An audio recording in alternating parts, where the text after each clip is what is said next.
the Golden Goose. There were once 3 brothers who were very different from each other. The eldest was smart, the second eldest was strong, and the youngest was, Peter. Everyone thought that Peter was a fool. His mother sighed, "Whatever shall become of him?" His brothers sniggered, "There's always a job as a village idiot." But Peter had a good heart and a twinkle in his eye. One day, the smart son was sent out to cut wood for the fire. So his mother packed him a large and delicious lunch. As he entered the forest, the little old man appeared. "Good day, lad. Can you spare me a bite to eat? I'm terribly hungry." But the boy was far too clever to share. "If I give you any, there won't be as much for me. Be off." The eldest son started to cut down a tree, but on his first blow, the axe glanced and hit his leg.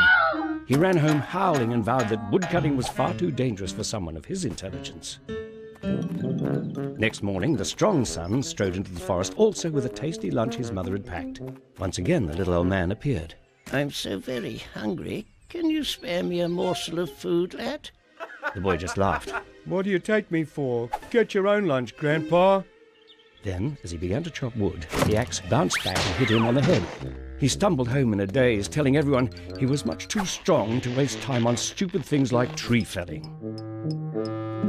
The next morning, Peter was sent into the forest. For his lunch, his mother had packed only a few crusts of stale bread. Once more, the little man appeared. "Can you spare me a bite to eat, lad?" Peter didn't mind.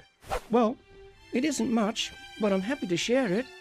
As soon as the old man touched the food, it turned into a magnificent feast with plenty for both of them. "Will you look at that? This lunch isn't half bad, is it?" When they'd eaten their fill, the old man said, "Since you were so kind, I'll return the favour. Cut down that old tree, and you'll find something very special underneath." And with that, he vanished. Peter set to work and chopped vigorously. Soon the old tree fell.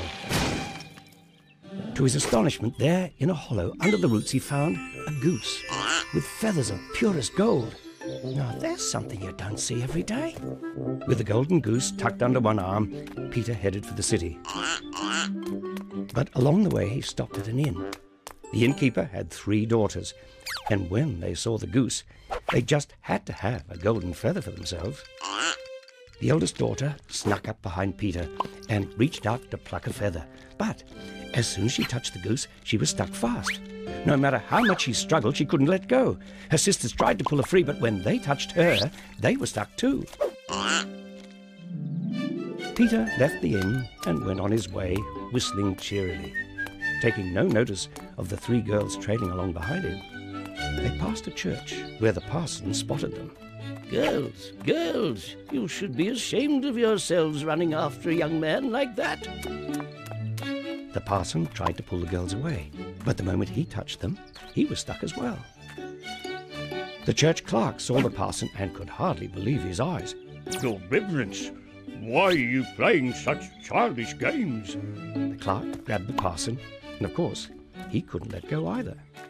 Finally, 2 passing labourers tried to help,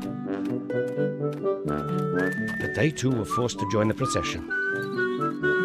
Still, Peter kept whistling, oblivious to the 7 people being dragged with him towards the city.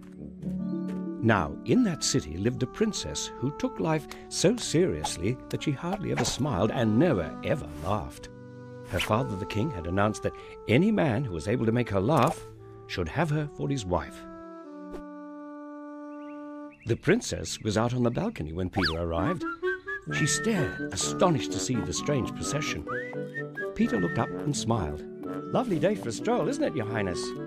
The princess looked into his twinkling eyes and started to smile. Then she giggled. And soon she burst into long, loud laughter.